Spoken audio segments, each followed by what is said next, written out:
Big ass area.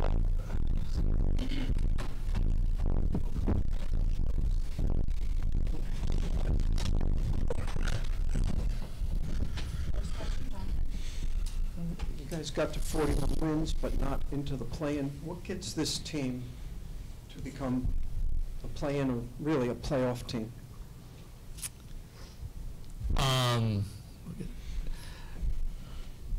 I mean, winning 5 of the games that we tricked off. I think Ime's talked about it. We feel like we had some games in hand this year that we wish we had back, and if we had those, we're probably there. You know, hopefully we take another step next year, and all our young players get better, and some of those games that were at the margin become, you know, that were really close and end up being coin flips, and maybe we lost some coin flips this year. Some of those they're not, and we hold on to leads or whatever, and just, you know, that alone hopefully would get us better if we don't regress in other areas. I would say consistency is something I preached all year, and that's a big part of it. And then, kind of circle back to the road record, and understand if we took care of business on the road to the extent that we did at home, we'd obviously be in a different position. And so those 2 areas will be areas of focus going forward. Just from a GM standpoint, though, is there anything in terms of roster construction, player acquisition that you've go into the offseason saying you need to go get to make that happen?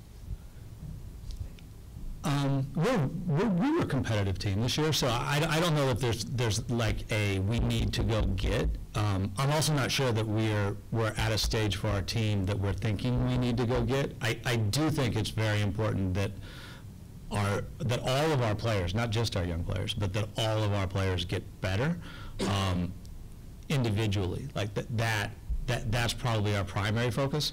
It's not to say that I'm not going to be aggressive this offseason looking at things that potentially make our roster better. I absolutely do that. It's probably the most core part of my job. But we're definitely not feeling the pressure of we need X. I think we feel good that we have a well-rounded roster with lots of talented players, and it's a lot of it is on our current players to add to their skill set to get a little bit better. I mean, they're very young. It's the expectation. And then you add Tari to the mix and Steven Adams to the mix, and another year, off season under our belt to kind of hit the ground running. I think, look at all those things, and should be quite a bit of improvement just with that. Hey, Coach, you said in your introductory press conference that your coaching style was upfront, honest, and blunt. To an extent, I think the players respect that honesty and straightforwardness. How long did it take for the players to adjust to that, especially the ones that were, before you got here, were considered the rising stars, and at some point you had to bench some of them? How did they take that, and when did they adjust to that? I mean, I think it was pretty immediate. We spent a good amount of time in the off season together, and so that was never a secret. They understood that coming in, but it wasn't like I was just coaching them for the first time once we started in preseason.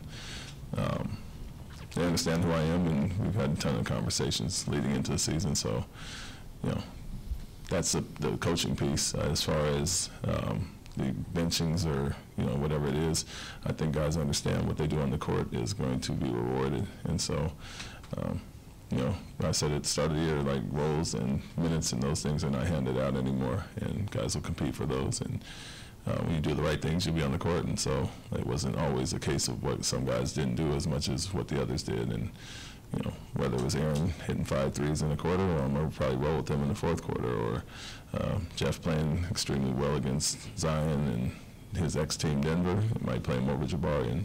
But for the most part, we understand our young guys and our future guys are really going to hold it down most nights, and they'll be rewarded by that. So expectation coming in was those things will be earned and nothing's determined.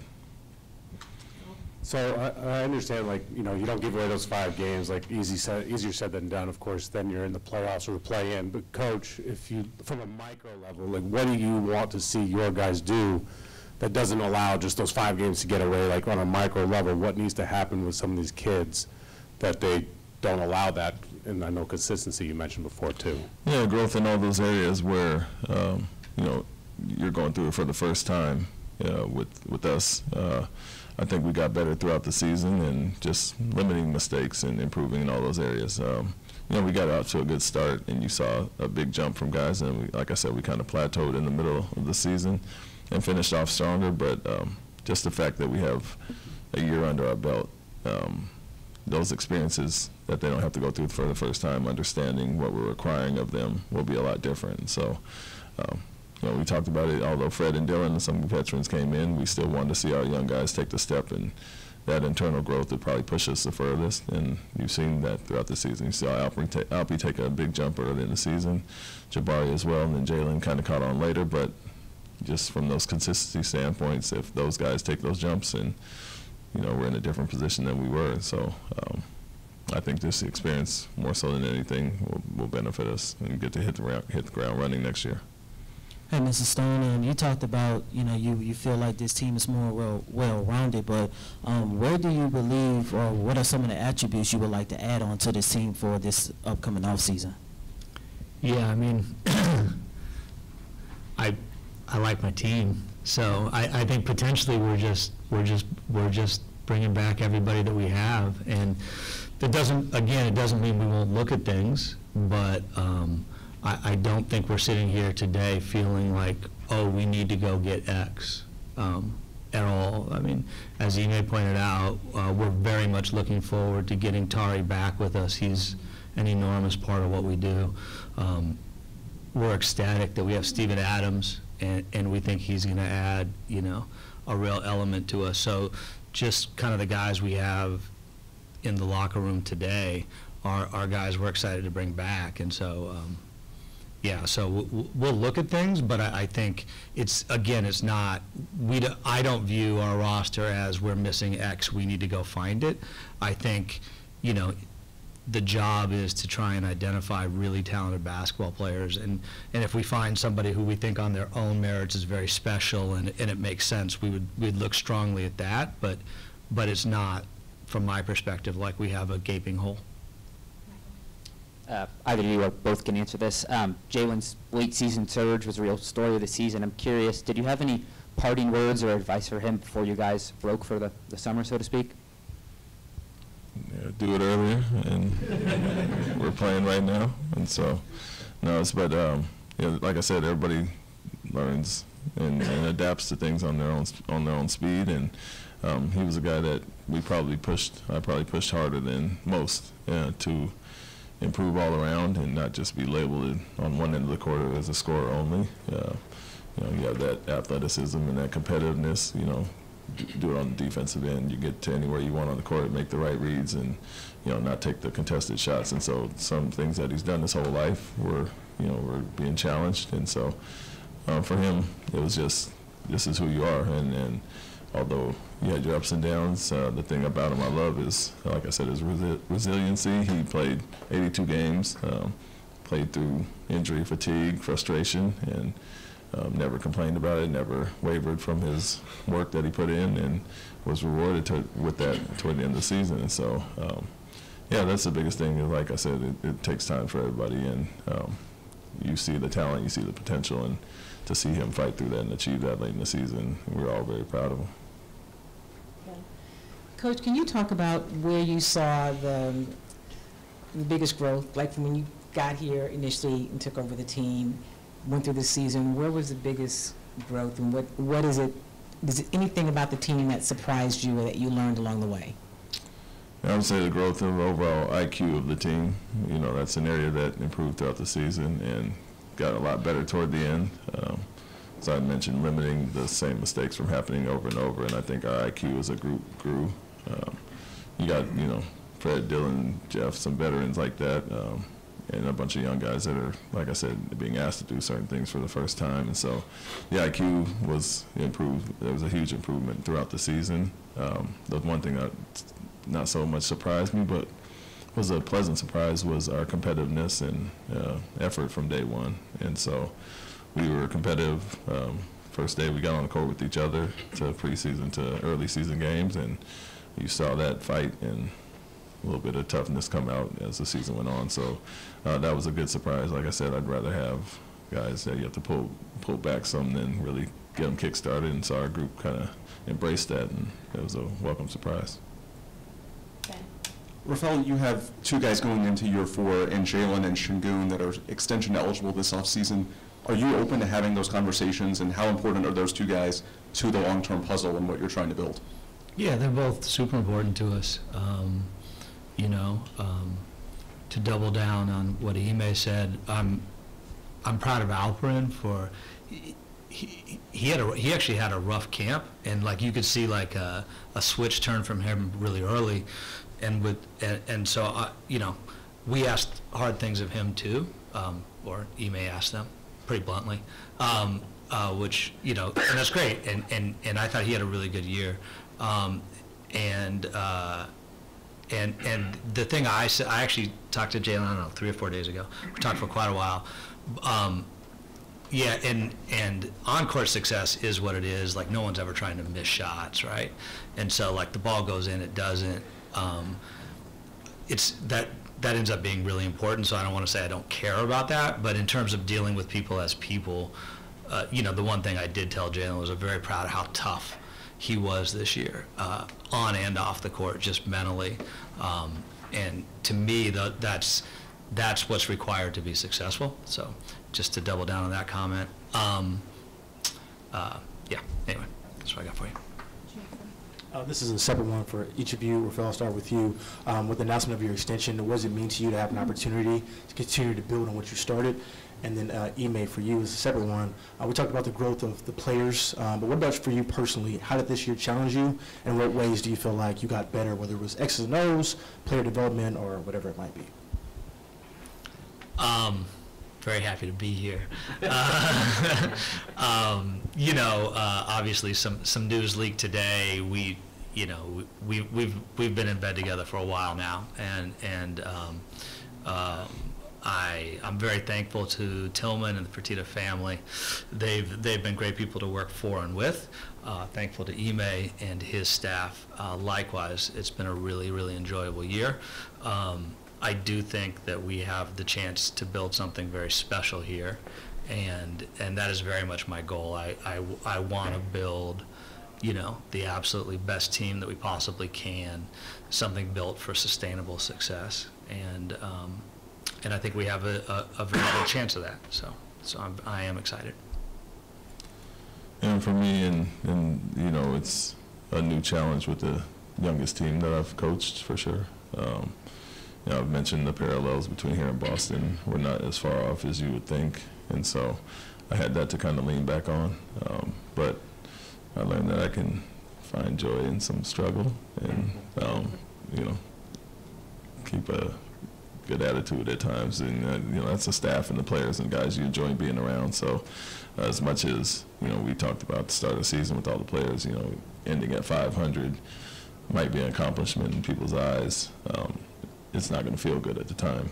Ups and downs, and pretty much winning one, losing one, although we did in a lot of different streaks both ways. And so, for me, it was really how to adjust to a young team that you really have to get their IQ up. Is a lot more teaching than coaching at times. And so when you have the foundation and the IQ and the things I mentioned, I think you can get to the basketball schematics and coaching, but it was a lot of firsts for guys, like I said, that we required of them, but also that some of them had seen in the first place, and so it was good. I think the mix of young guys and veterans and the group in general was a pleasure to work with, and like from a competitive standpoint, we had that from day one. It was just a matter of getting up to speed with everything else, and so as I mentioned, it's not good to be done in April, for the first time, never making the playoffs. And I think what we echoed to the guys, on the last day was let this be the last time that we're, not playing and not be the norm for you guys. It's at this time of the season, you should be preparing for what's to come and what really matters, and let's achieve that next year. This is for Mr. Stone. In this upcoming draft, you have another top 10 pick, and of course, you already have several young players that are going to need minutes going forward. How much is that going to factor into whether you keep that pick or maybe trade it to try and improve the team? Yeah, I mean, it for sure factors in. So we'll definitely take a look. You know, we have to kind of do the evaluation of the whole draft. Kind of one rule of thumb is if you can get a really special player, you get him, because you can't control the timing, and so anytime you can do it, you just do it. The flip side is we're extraordinarily excited about our young guys now, and there's not an obvious source of minutes for anybody coming in. That applies equally well to, maybe even more so, to a veteran coming in. So I think, you know, we'll just have to look at it in totality and try and figure out what makes the best sense for us, and we'll do it. Rafael, are Tari and Steven still on track for training camp, and do you have anyone else who might need to have some sort of procedure now? I hope no, for the last one, not that I'm aware of, and yeah, they're both easily on track. And you've always talked about wanting to win a championship. That's the goal. The group that you ended the season with, do you feel like that group is good enough to get you there if the young guys develop the way that you hope they will? I mean, are we including Alperen and Tari? Yeah. Okay, so the 1 through 12. Yeah, no, I don't think talent's our problem. I think we have a lot of talent. So, and that's really exciting. That doesn't mean that this current group is one we're going to take for the next 50 years. That would be wonderful, and I would love it if that happened. That tends to not be the case the way the NBA works. But we certainly feel very good about our base of talented players, and all of them at various times have shown glimpses, or more than glimpses, of being guys who could play in big moments in big games and be very successful, and we're excited for it. This is a question for both of you. Just given the monumental jump in wins from this season, from last season to this season, how do you judge growth going forward if it's not going to be that, 21 jump? Is there other ways? We're definitely winning 20 more.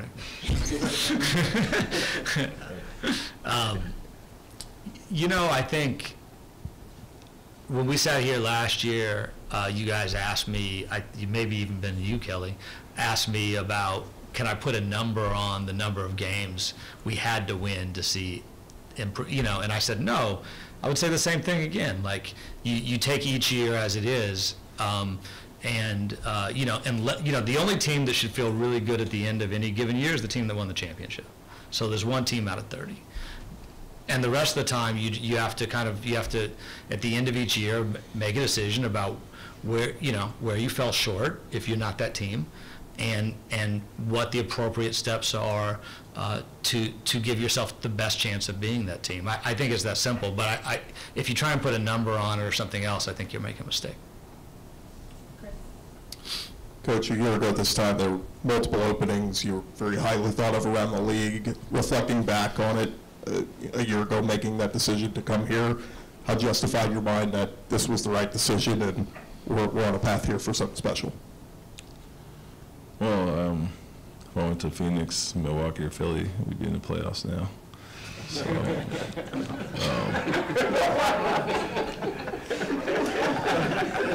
you wouldn't have me, so. But no, it was, other than this in Detroit, and I think Toronto immediately opening up right after, these were the ones that were, in front of me at the time, and some I had no interest in, and this was obviously one. People reached out possibly on the other ones, and everything that we talked about, and when I met with Tillman and Patrick, it aligned with what I wanted to do. I think, looking at big picture, being able to build something was more appealing than, jumping into something that has a 2-year window, or so to speak. And so, I knew about the guys. I didn't when I dug into the interview process, but learning more about them, it became more appealing for sure. And, pleasant surprises, things I learned along the way, Houston being a destination to this extent for a lot of guys. And then, we knew we had to come in and change the culture. And so as far as that, I think it's gone to plan. We got a ton of young potential, had cap space to go after some free agents, and then, had a chance to just kind of build with the guys we already had. And so, yeah, I think it was a no-brainer for me, and very happy with the choice. Tied to this guy for a little longer now, and so not a bad thing as well. But yeah, couldn't be more happy, honestly. And grass is not always greener. Looking at the big picture and of some of the other things, and a little instant gratification to keep a playoff streak going, and then you're out of the mix in a few years. Like I said, this is a chance to do something long term and do something special. Forgive me if either of you have been asked this or a version of this. Jalen really goes on his hot streak when Alpi is out. I was wondering if that was more out of necessity, and in what ways or why do you feel that those two are a good complement for each other moving forward as you try to keep building and building and building? One's a guard, one's a center, so that's nice. I think, yeah, I mean, I think, you know, one of the guys I've worked with for a long time has a saying that says somebody's got to score. So obviously the more shots you get, the more you're going to score. And definitely in that sense, I think Jalen benefited from getting additional shots. And I think Ime has spoken about this a couple of times. He had started playing really good basketball prior to Alperen's injury, and you know, and his scoring tailed off a little bit at the end, but he actually played some really good games towards the end of the season where he didn't score particularly well. And so, you know, it's about putting yourself in a position for success, and I think he made some big steps kind of mid-season that set him up that way. And then fundamentally, I think great players can play with great players, and they're not positionally similar.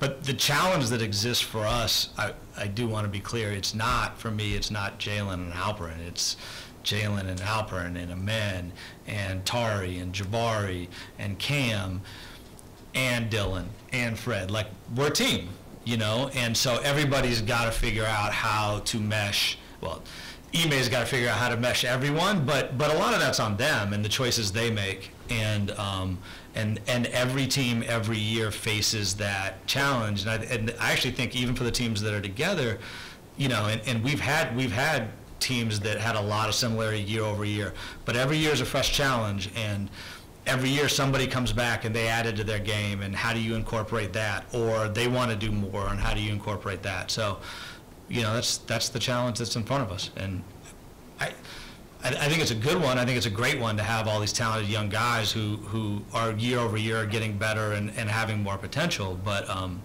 yeah, we're cognizant that it is a challenge. No, I was going to echo that. Obviously, Jalen had more opportunity with Alperen being out, but they're not duplicates as players, you know, and they have contrasting styles and what they bring to the table. And so, you know, early on, we really leaned on Fred, you know, to get us into sets and to kind of initiate everything, and wanted to get our turnovers down and all the things we tried to achieve this year. And Alpi being one of the top low post scorers, you know, Jalen wasn't going to have the same opportunities he's had in the past. And so sometimes it comes down to, you know, making shots, and he was taking the right shots and learning and growing as the season went. And so with the ball in his hands, he goes on a hot streak from a scoring standpoint, and you're going to obviously ride that a little bit longer. And so to Rafael's point, he was really playing good before Alpi went down anyway. And so, you know, looking forward to that combination kind of meshing next year with more experience and understanding what we're looking for from both of them. And, you know, it's funny, like they said that about Jaylen Brown and Jason Tatum, can they, you know, mesh together? And it's, a lot of times it's the guys that every team would want, you know, everybody would want Jalen and Alpi on their team. And I think it's a no-brainer that can work, and we'll see that going forward. Coach, you come from a background, a family where, you know, it's all about hard work. You know, it's no time to feel sorry for yourself. You know, there were some things said about you, some scrutiny coming in before the Rockets hired you, Do you feel like now, after 1 year, that redemption story for you is not only for you, but for those young men that's in that locker room, and also your son as well? Yeah, I mean, I don't really look at it as, you know, having to prove something from a basketball standpoint. You know, mistakes were made in the past, and you know, was entrusted to come back and, you know, lead this team. And so for me, it was getting back to what I love to do. And, And for the team, it was, helping them get on the right path. And so a little bit of both. I mean, you're happy for the achievements that the guys have, stepped up and achieved this year. But, we still have work to do. And for me, it's not like I'm holding grudges or keeping count of who said what. It's on to the next and kind of put mistakes behind you and move forward. And so, yeah, I mean, that's my mindset on it. And obviously the guys, we wanted to achieve more this year, no doubt, but a lot of them had a lot of success for the first time and played meaningful games, and so you like to see them rewarded for what they've been through and what they've achieved and accomplished this year. And yeah, I'll leave it at that. Ime, you mentioned how you spent some of last summer working with the guys before training camp. Do you have similar plans for this summer? Anything set up for that? Yeah, I mean, we're always being around the guys, and it seems like a good number will be here, especially the core young guys. But yeah, it's a big emphasis for me and my staff to always go out and see our guys. And it's not like the season's over and everybody goes their separate ways now. You get your time off, and then we are right back at it on how we can improve, and film sessions and so things we'll be sending out. So it's not just 5 months of being away from all the things we established this year. And so I think it's a huge importance to get your hands on your guys throughout the offseason and build that reputation and relationship with those guys to get out and see them. So we might be over in Turkey at some point or everywhere else in between, and our guys will definitely be out, and so I'll catch guys all over the country. Ime, there were obviously a lot of questions about this team coming into the season, like what guys would step up, who would be here, who's a good fit for the team. I'm sure you had your own questions coming in as well. I'm just kind of curious, with one or two questions that were really answered one way or the other for you now that the season's complete. Yeah, as I mentioned, our competitiveness from day one.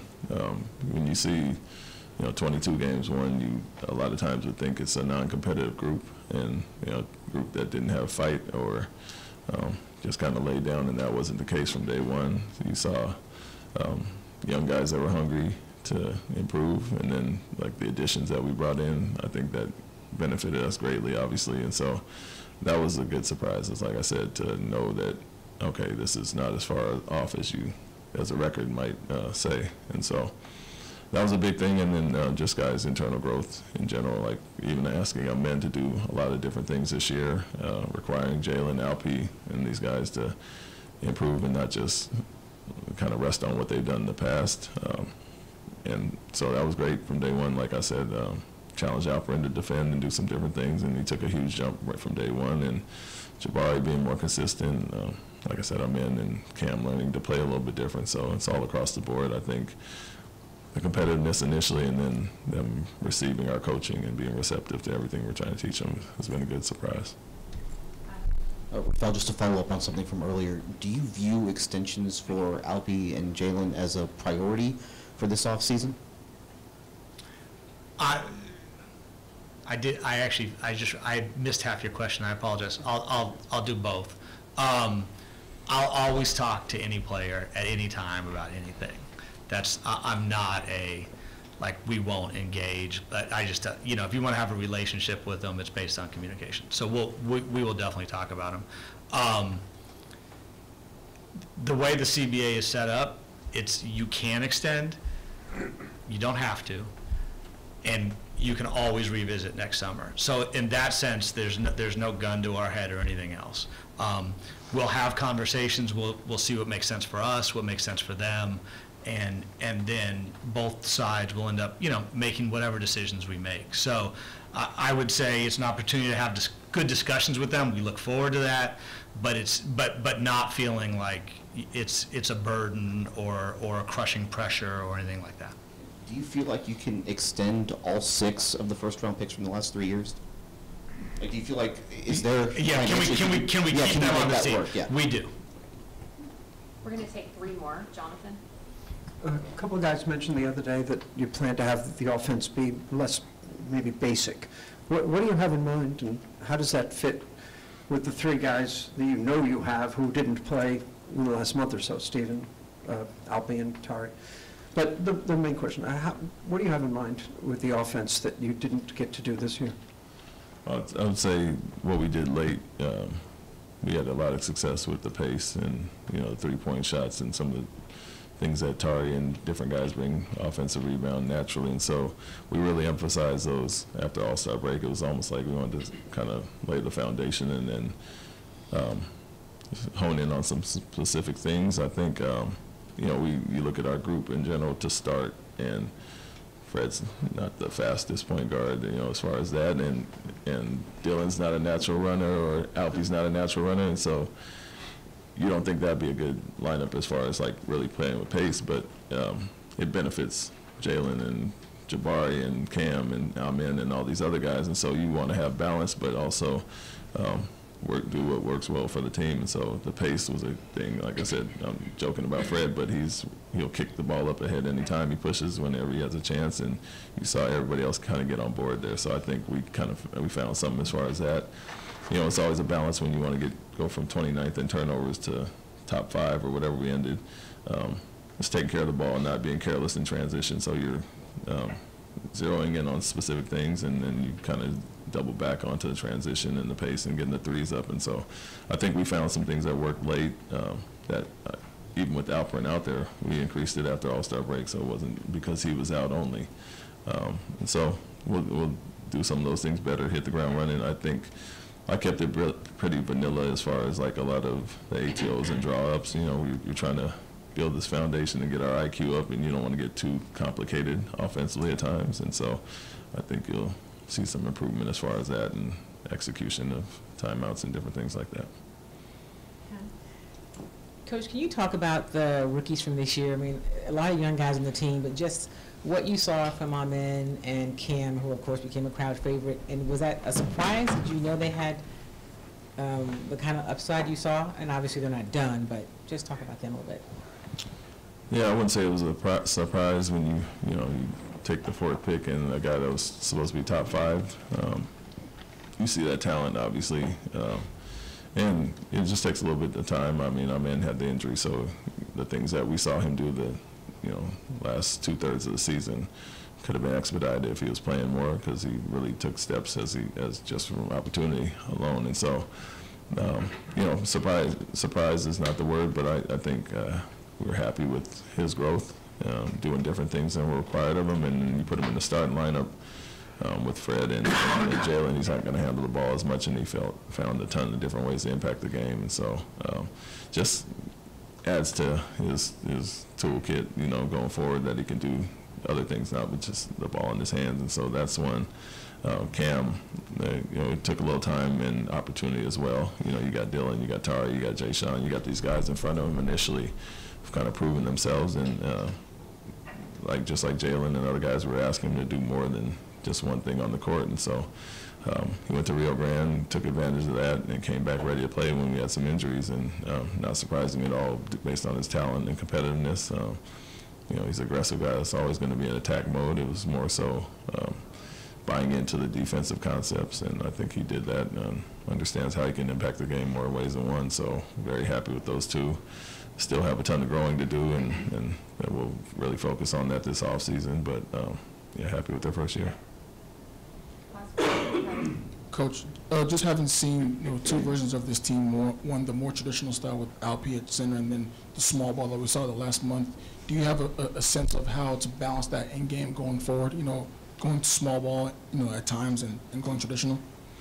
Yeah, I think they both work well, and like I mentioned, just because you have guys that are not natural at one thing doesn't mean you can't play with that pace, and vice versa. And so, we want Alpe to improve his shooting and do some of those things, and we're requiring other things of other guys. But I think we had two different styles somewhat anyway, and Jeff at the small ball 5 most of the year when Jock was not playing as much. And so we saw both work, and albeit differently at the end of the season with Jabari at the 5. I think they both can complement our team. And so, we got these athletic guys coming in off the bench, but we kind of applied that to the first unit as well. And anytime you have a low post scorer and threat like Alperen, it only adds to the mix. And I think it bodes well for us going forward with our versatility, because we got guys we can use in multiple different spots. Thank you, gentlemen. Thank you, guys. Thank you. Thank you.